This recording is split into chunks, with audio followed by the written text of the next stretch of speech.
Subscribe करें video house production channel को और साथ ही दबाएं बेल आइकन हमारे सभी नोटिफिकेशन तुरंत पाने के लिए।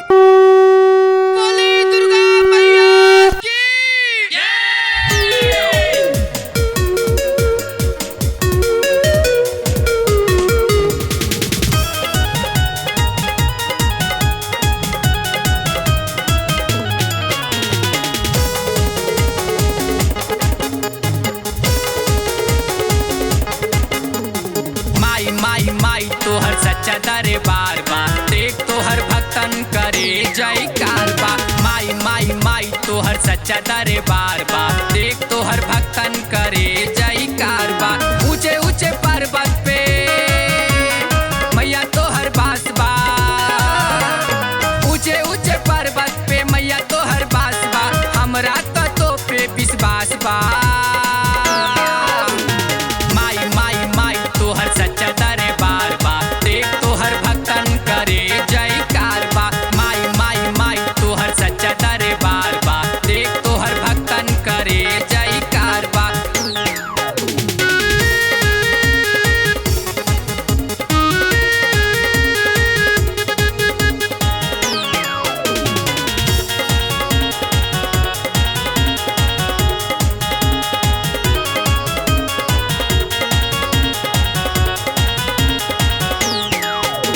जगत जननी जग के हो तू माता, तोहर पूजा सारा दुनिया में होता। तोहर दरबार में हर कोई आवे, निर्धन धनी भी शीश झुकावे। जगत जननी जग के हो तू माता, तोहर पूजा सारा दुनिया में होता। तोहर दरबार में हर कोई आवे, निर्धन धनी भी शीश झुकावे। कृपा अपार तोहर माई बरस प्यार तोहर, कृपा अपार तोहर माई बरस प्यार तोहर। जिंदगी सफल हो जाता। माई तोहर सच्चा दरबार बा, देख तोहर भक्तन करे जयकार बा। माई तोहर सच्चा दरबार बा, देख तोहर भक्तन करे जयकार बा।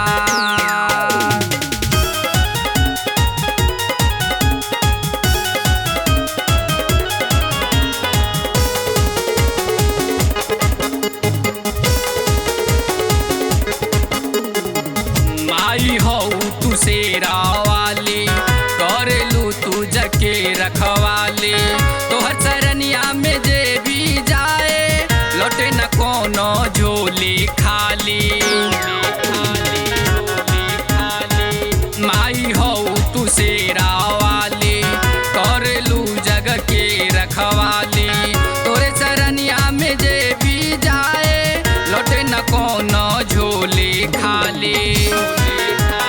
तोहरे कृपा से माई सब कुछ पैनी, तोहरे कृपा से माई सब कुछ पैनी। हमरा तो पे विश्वास बा।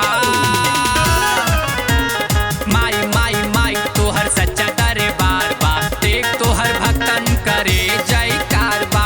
माई तोहर सच्चा दरबार बा, देख तोहर भक्तन करे जयकार बा।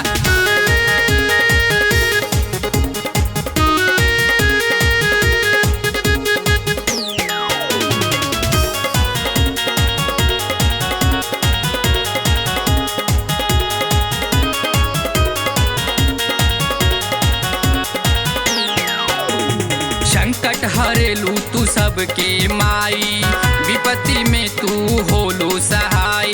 संतोषी बाबा जी अर्जी लगावे, रवि भैया फूल माला चढ़ावे। संकट हरेलू तू सबके माई,